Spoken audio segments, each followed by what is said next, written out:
I have 27 female been with my fiancé for 5 years. We met in college and have been together since I feel like I really connect with him, and we've grown together over the years. And I must admit I'm not an easy person to live with. However, despite my shortcomings, he stuck by my side and showered me with love, which baffles me. It all started during being stuck together with my fiancé. For weeks on end was maddening to me. I became abusive and mistreated him, which strained our relationship further.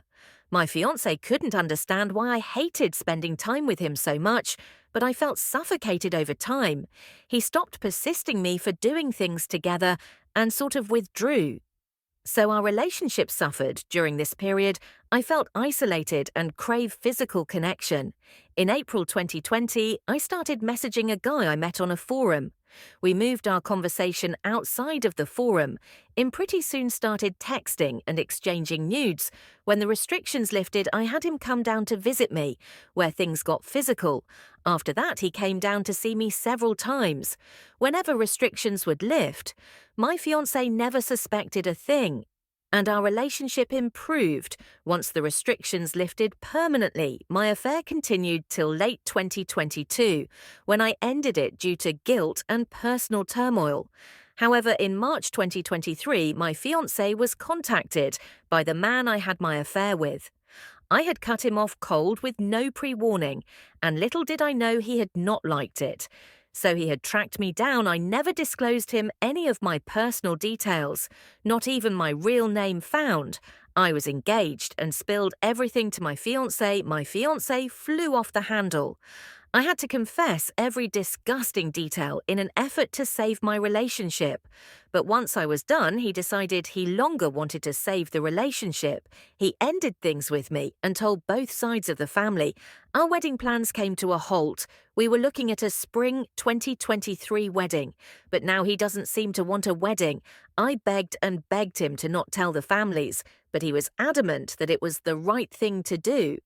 I wanted us to give our relationship another shot, but he said he'd never be able to look at me.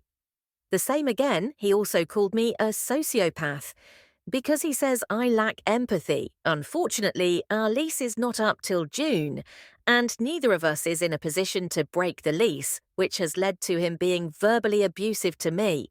He constantly cusses and name calls me. He keeps calling me a hoe, etc., which is unbearable.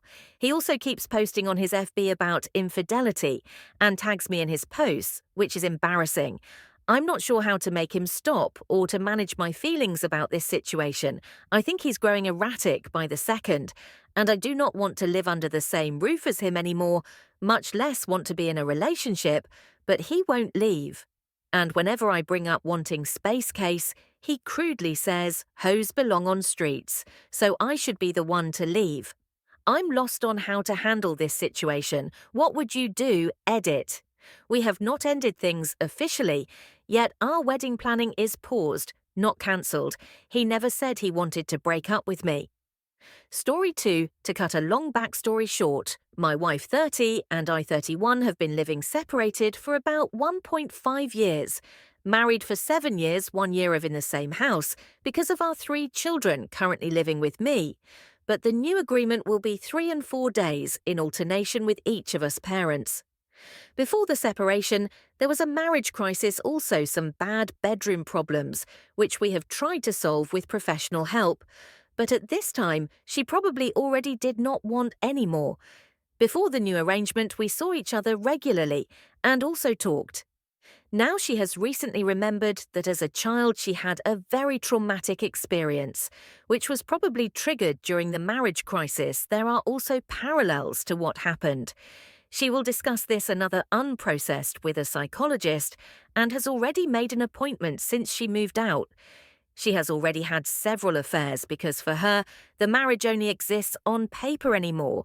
She is also more or less looking for something new, but is also still unclear what she wants at all.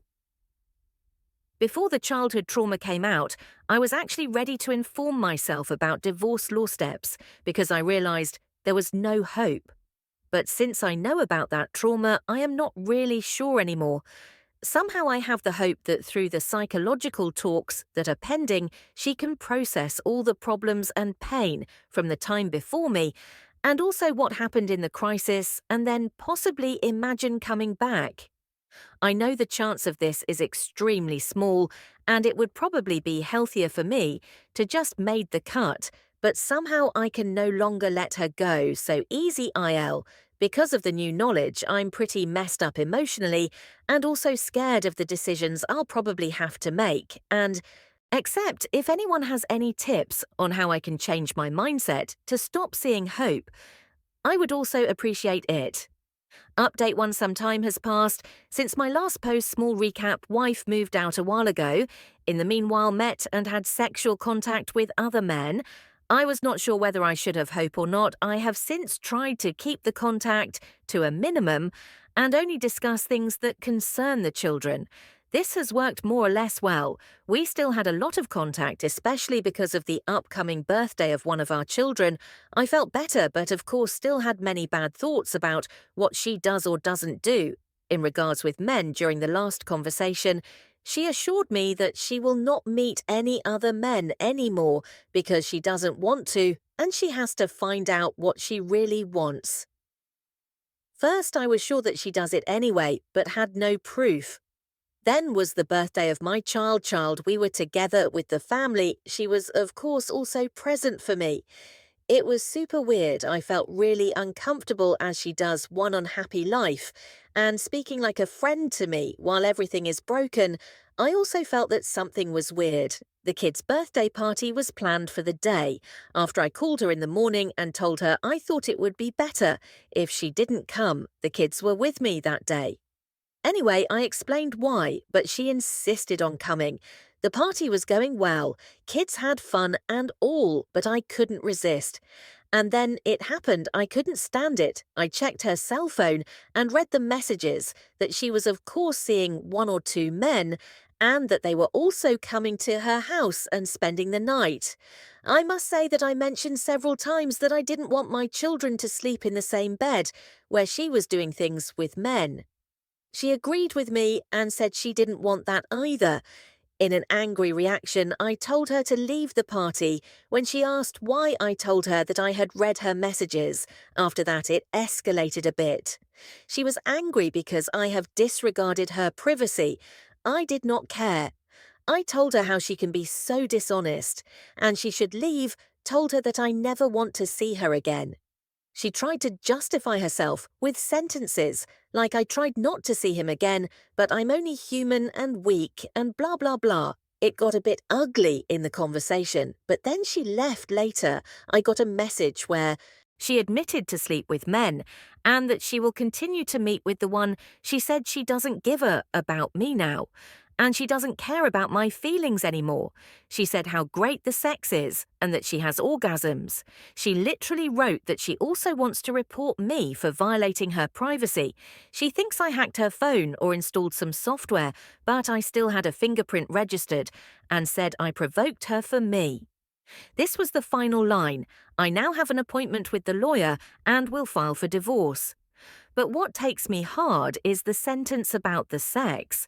I realised that she wrote that out of anger to hurt me, but it still knocked my confidence. Our sex life was always okay, but nothing special. I was her first, and she was always rather reserved to discover her own sexual passion, had also mentioned earlier that she liked her experience. I am also afraid that now it will come to an ugly divorce, and it will be more of a rose war. Also regarding the children and the fact that they will eventually see their mother with another man. I had a conversation yesterday with my daughter, close to Tenno, who doesn't want to be with her mother because she feels uncomfortable there. She was sad because she wants her mother to move back in. I tried to explain to her why that is not going to happen. I told her that it has nothing to do with the children, that Mum still loves her, and that I love her more than anything and will always be there for her. I am not sure how much I can tell my daughter something like that. She is dating other men, I think is rather wrong to say. I'm also really scared about the future and how I will feel, how my kids will be, how long it will take me to get over my wife. Etra, I'm also not sure what to expect from the post. Probably I just need some encouraging words about the 4 paragraphs. What she did is horrible. But what were you expecting? You were separated for 1.5 years. And at one point, both of you either have to move back in together or go separate ways. Seems she chose the latter because she already done with this marriage. Guess she's still in a fair fog. Better use it to your advantage and protect your kids. Please.